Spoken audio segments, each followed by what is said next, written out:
Ang dami mong dahilan, pero ang tanong, nakakatulong ba yan para magbago ang buhay mo?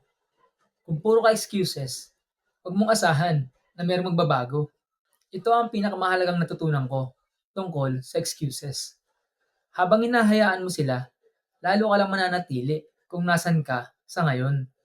Karamihan kasi, mas magaling magdahilan kaysa gumawa ng solusyon.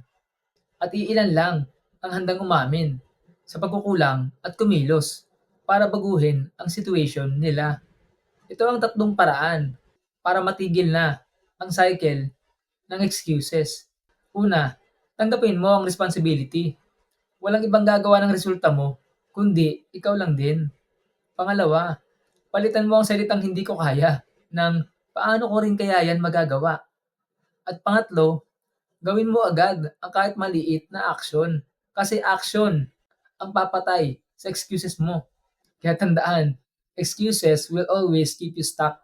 Kung gusto mo talaga magbago ang buhay mo, tigilan mo na ang puro dahilan at simulan mo na ang pag-take ng action.